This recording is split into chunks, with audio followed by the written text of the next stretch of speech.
had to sit myself down and say, okay, if you're starting all over and this is your world now, what is it that you would want to do? And the very first thing that came to my head was I would want to find somebody that wasn't there for me, because there wasn't anybody there for me. And I became that person. I became that woman. I became the coach. I became the mentor. I became the trainer. I did all of those things that I never had. Welcome to Be Bold Branding, where we discuss the power of differentiating yourself through your own unique story and standout personal brand. What's it like to be a woman who is selling in a skirt? Well, I did it for 23 years. And on some level, I'm actually still doing it today. So I can't wait to chat with today's guest, Judy Hoberman. She's an award-winning international speaker, trainer, and leading authority on women in leadership. She's also the author of 4 books, including the bestseller, Selling in a Skirt, and has the goal to help one woman a day by following an important philosophy. Women want to be treated equally, not identically. I can't wait to hear more. Judy, welcome to Be Bold Branding. Well, thank you so much. I'm excited to be here. I can't wait to get this started. Yes, we're excited too. And I'm excited for a different reason. I've never worn a skirt and sold. Although I've been a salesperson all my life, right? But I'm going to identify wholeheartedly with everything you're going to talk about with us today, because I was raised by a single mom, in between 2 sisters. I had 2 daughters of my own.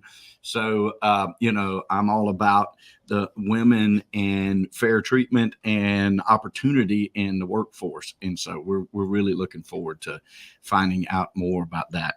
And we always ask our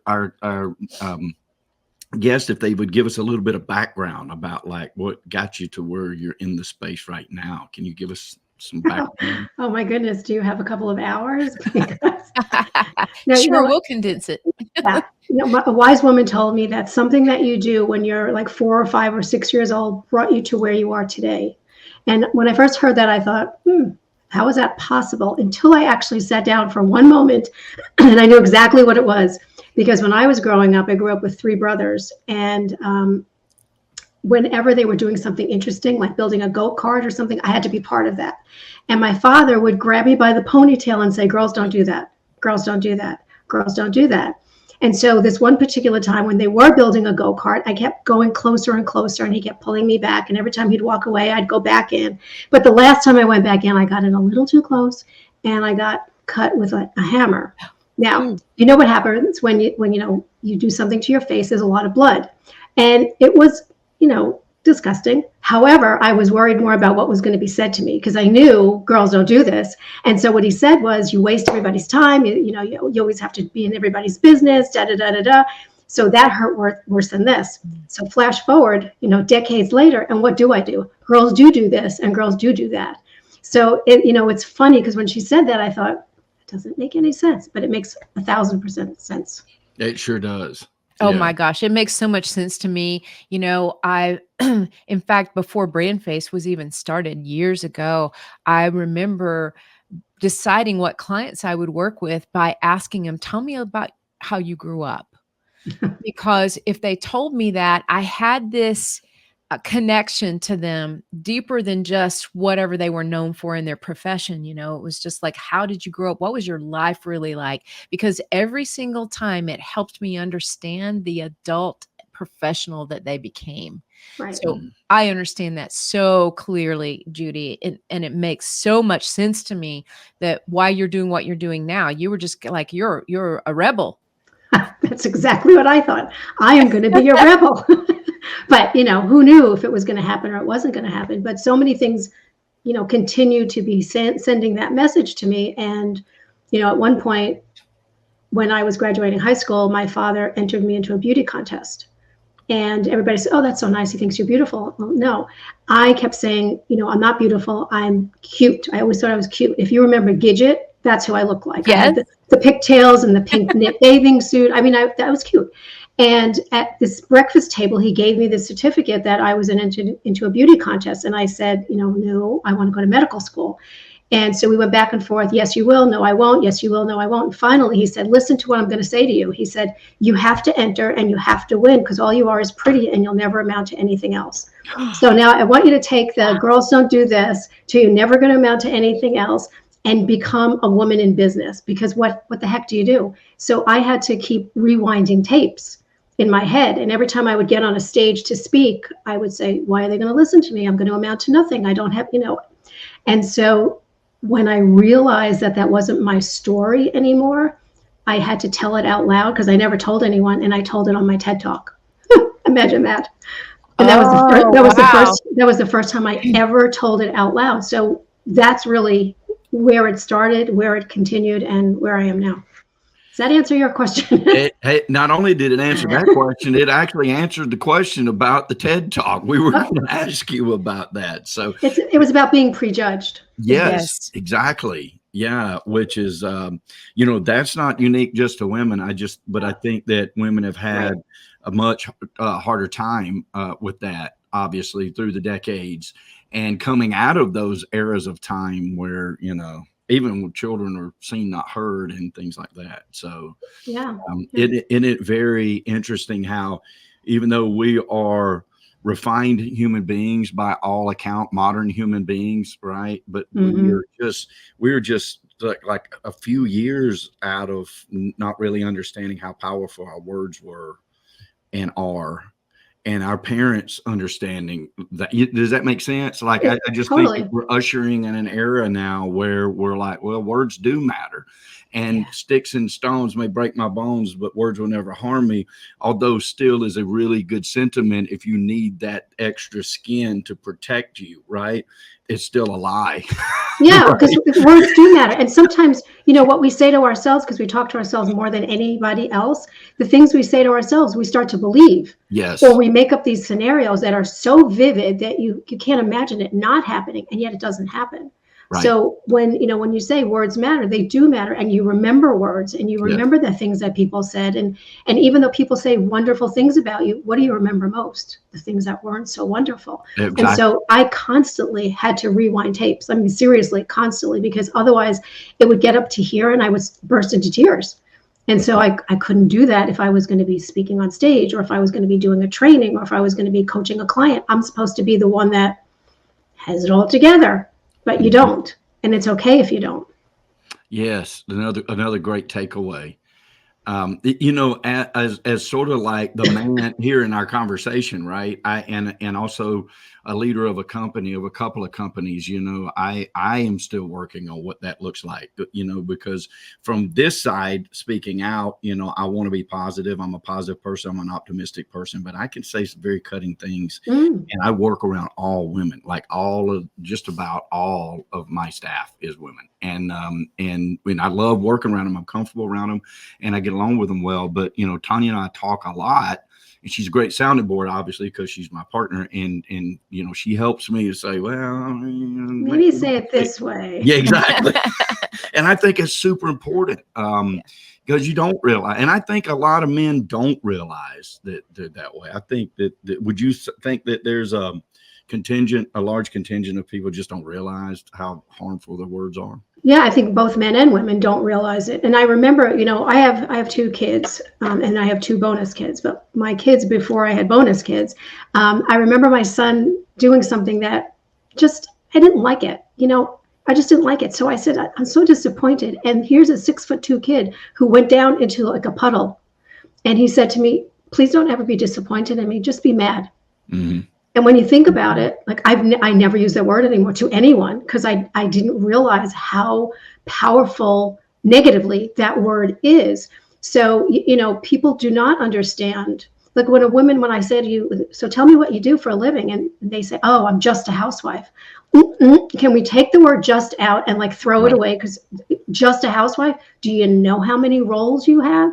Or I just started yesterday, I don't really know anything. Those little words, I do a whole thing about like, don't say just and don't say try, I'm working towards things like that, because again, you're taking that internally. And so you are just this or trying that. And, I'm married to a retired colonel, and many times when he says something, I'm like, please take that back. And it's not against me. It's something in general. Like, don't say that. Don't even put it out there in the universe. Don't go there. And it's just very interesting because words do matter, and most people are not aware of it. And a lot of times when people are with me and they'll say something, go, no, I know I'm not supposed to say that, because they know I'm just going to say, please don't. We have a friend that just goes, cancel. When you say something, because you want to take it back. Can I just put it back in my mouth? Drop $1 in the jar for every time you say cancel, right? Yeah.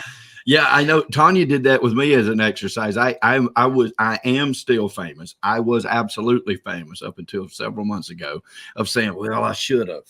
Well, I should have done. Constantly rethinking everything. And my mind is built that way. So I am constantly trying to improve. So I'm like, okay, I should have done that different. Right. But she was right. She's like, look, no more I should have. And so then she was, and I did. I realized it was a habit. And I'm like, I do have to get out of that habit, because I can, look at how it went down and do it again differently. But I should never say I should have. Right. So you have to stop shooting on yourself. That's what you tell yourself. Stop shooting. I love it. That's cool. I'm stealing that, Judy. I'll give you credit for it. No, it's okay. You can do Judy Hoberman. You can take it. I love that. Well, the whole sentiment of just a housewife or just this, when my children were little, I stayed home with them. And then when I did go back into the workforce, it was only part-time for a long time. And I remember thinking, that's hard work. Damn it. Don't tell me that I'm just this, Yes, right? That's right. And so I got into the habit now of asking, do you work inside the home or outside the home? Yep. Yeah. And because I know what that feels like to be looked at differently, for that. And I truly believe one of the most important jobs you can have in the world is staying home to raise your children. So, Agreed. So all jobs are important, right?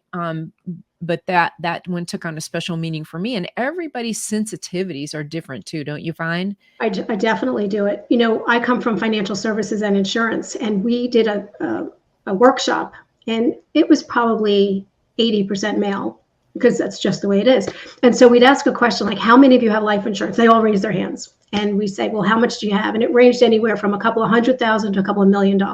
Okay, hands down. How many of you are married? They raise their hands. Do you have life insurance on your wife? Yes, absolutely. $10,000 so we can cover the burial, or $15,000. And I said, really? Okay, that's pretty awesome. And then I have the whiteboard behind me, and I would say, okay, why do you have so much more on you? Well, because I'm the breadwinner, and if something happens to me, blah, blah, blah. I'm like, okay, let's do it this way. And so I'd say, well, who does the cleaning in your house? Oh, my wife does. And who cooks? And who takes care of the kids? And who does? And there's a whole list of things that she does. And I said, well, that's okay. But let's say she's not in the picture. So what do you think it would cost for daycare? Okay, let's put it up. And so by the time we were done, they would think, maybe we should swap this around. Maybe we should. Because you don't know what this person is who is the CEO of your home. Mm-hmm. Now I think that more men are more aware of it, and especially like the younger men, they get it more often because they're usually partners. But it is eye-opening when you're just a housewife. And yes. But she's got to believe it too. It's not just let's convince your spouse or your partner. You got to own it too. Like what you're hearing? Hit that subscribe button and learn how you can change how you're seen and charge what you're worth. Mm-hmm. Yes, very true. And I know, Judy, when I first heard of your book, Selling in a Skirt, it really hit a nerve with me because I started in the radio world. I mean, this was truly WKRP days, right? Yep. I started in 1988 in radio. And they literally used to somewhat affectionately call us skirts, right?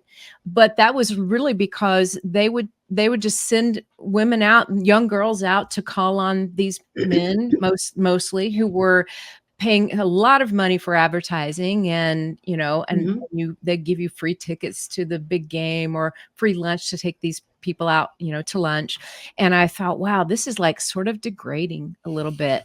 And honestly, Judy, I have to say that's really, if I were to go back to my roots, that's really what started BrandFace, was because I started in the media world and had doors shut in my face left and right.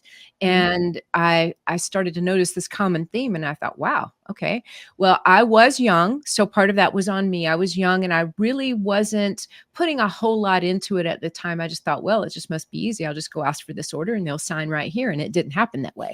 Right. So I became really immersed in learning as much as I could, became one of the first radio sales reps in the country to have my own website, et cetera. And then the doors started to fly open because I was presenting myself entirely differently as a professional in this. What can I do, to help grow your business using the resources that I have?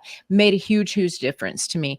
And then I realized if I can do that for myself, I can do that for my clients. And that's years later how BrandFace came to be, actually. So I've gone through some of that selling in a skirt, very much so. Tell me where that name came from for the book and why you just settled on that one. So selling in a skirt has nothing to do with what you think it has to do with, just so you know. Okay. See, I misread, but I no. Right. The reason we named it that was because people would remember that more than they would remember Judy Hoberman. But when I worked in insurance and financial services from 1990 on. I was in construction before that and roofing before that and all the stuff that was so typical feminine stuff. And so I got into insurance and I was the only woman there again. And until I actually started selling and them seeing my numbers, I was not taken seriously. I was just such a girl. Why does everybody have to be your friend? You're so this. And I kept thinking, this is like my father talking to me again. It was just weird. But anyway, when you start selling, like you were selling, all of a sudden, they know what you're talking about because the numbers are there. You can't fool numbers. Anyway, so I did that. I ended up with 3 agencies of my own, and then I went into the corporate side. And I went there because the company that we mainly represented, we had 4,000 producers in the field, 4,000 of us. And they kept saying that people were doing things 4,000 different ways in 254 offices. And since my agencies were 50-50 male-female, which was unheard of, and we were staying and we were making money and we were doing great things, they asked me if I would come inside and help out with the entire field, which was a big decision. But I thought, you know what? I've never been corporate before. I'm going to try this. The best thing about corporate was they deposit money in your account every other week. I never had that. I was 100% commission my entire life. I thought, well, this is interesting. Anyway, so after a few years, I loved being with the field. I loved it so much because they knew me, they respected me, I respected them.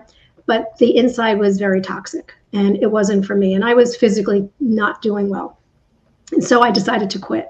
So here's this is a bold move that I did. I jumped from a very cushy, very well-paid position into nothing.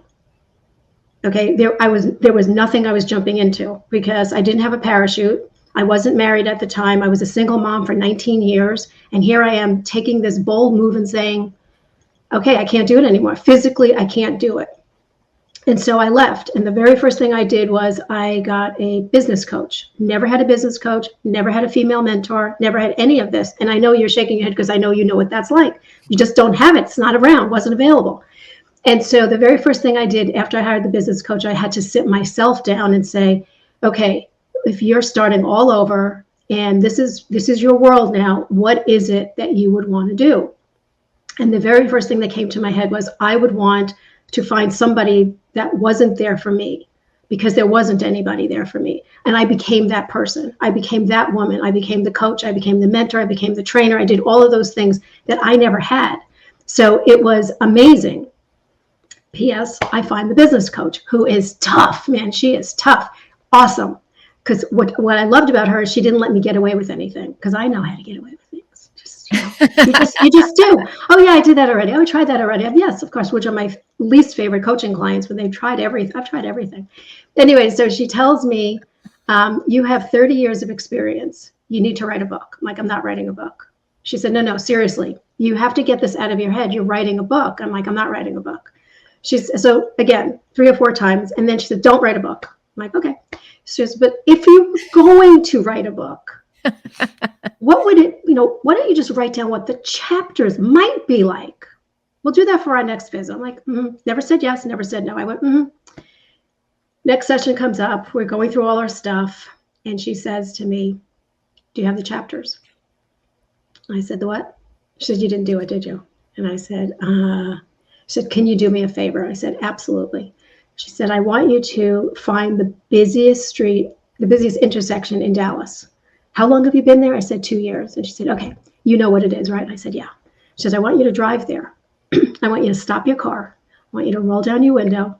I want you to take your wallet. I want you to throw your wallet out the window, roll up your window, and drive home. I said, well, that's stupid. Why would I do that? She said, well, that's what you do to me for every session. Ooh. All I kept thinking, oh my God, I disrespected this woman who I adored. I disrespected her. I was so upset. I started to cry. I apologized a million times. She goes, I know, you didn't mean that, which I didn't. So anyway, the next session, I had my chapters. Okay, because I was going to write a book now, which I didn't want to do. The reason I didn't want to write a book is I could care less if it was going to be a bestseller. I didn't want to do all this marketing nonsense. I just wanted to get this out. So the reason it became Selling in a Skirt was because I was female. I know what it's like. I do sales and I wear a skirt. So I thought, but skirt had nothing to do with the article of clothing because it's an acronym. It means standing out because in this crazy world, we have to stand out. It means know your non-negotiables. What are your core values? It means invest in your relationships because if you don't invest in who you already have, they're going to go somewhere else. Referrals, which is what everybody wants, and then time structure. I struggled with every one of those when I was in this, in my major selling phase. So it's an acronym. So every single man says to me, I don't wear a skirt. Does a kilt count? And I'm like, if you just gave me $1 for every time somebody said that, I wouldn't have to work anymore. But the truth of the matter is, people remember selling in a skirt. You don't forget that. People say to me, oh my God, I heard you talk like 15 years ago. And I remembered you told me this. They don't remember my name. That's okay. But they remembered selling in a skirt. Mm-hmm. Absolutely. And it really resonated. Awesome. Yes. And it really resonated with me because I literally was one of the skirts, that they used to or a suit. Call us young, women in media. Right. And I'm not really sure how affectionate it was, to be honest with you, but that leads me to you, Judy. What type of clients are you best suited to serve? So because I come from the industry I came from, financial services and insurance, those are my favorites because we speak the same language. When I say, when I was in the field, they understand that. When I say I wanted to quit 100 times a day, they understand that because we're cut from the same cloth. Those are my people. However, I'm always invited into male-dominated industries when they're trying to bring more women in, like material handling, what is it called? Something hoses, national hoses, those kind of things, automotive, those things are those industries, they're looking to bring more women in. So, I did open it up. Originally, I was just financial services, but I have opened it up.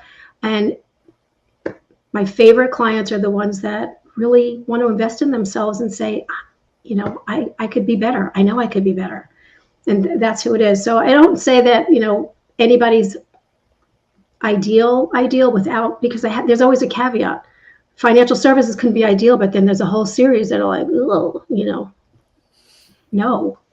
So it's like an interview when you're working with somebody. It's an interview on both sides. Sure. Oh, it sure is. Yeah. And when it's a good fit, it's best for everybody. And you just know that person walking towards you is your person. I know my people and I know my person. So. Mm-hmm.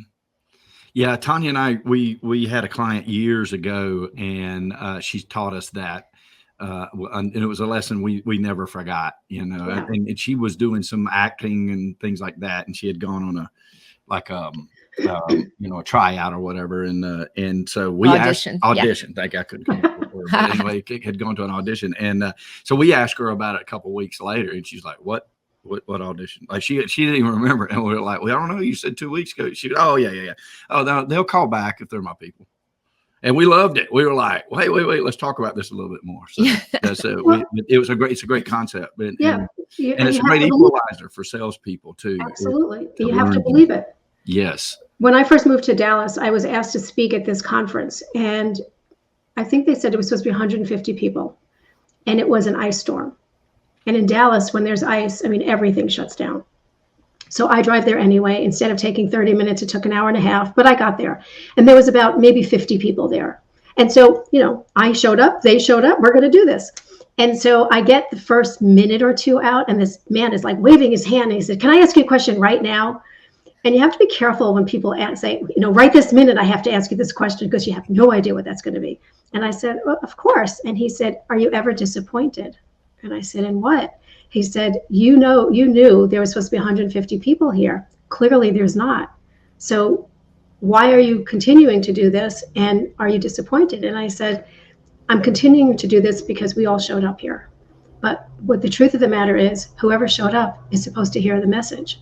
And I truly believe that. He goes, "You truly believe that? Wow, that's awesome." But it's true.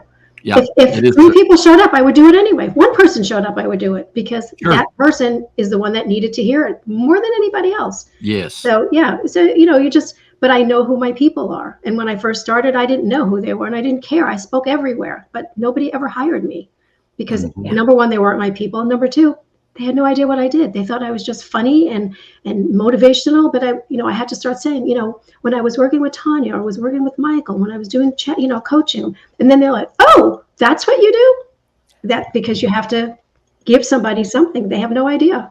Right.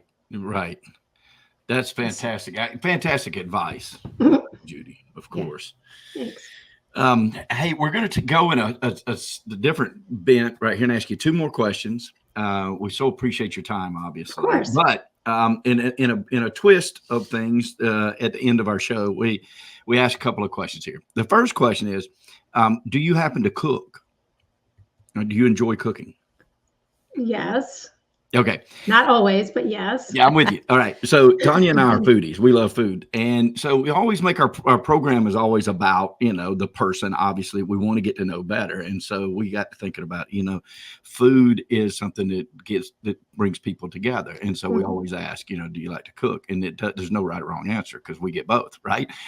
But what's your favorite meal is the second question. That I cook or that I eat?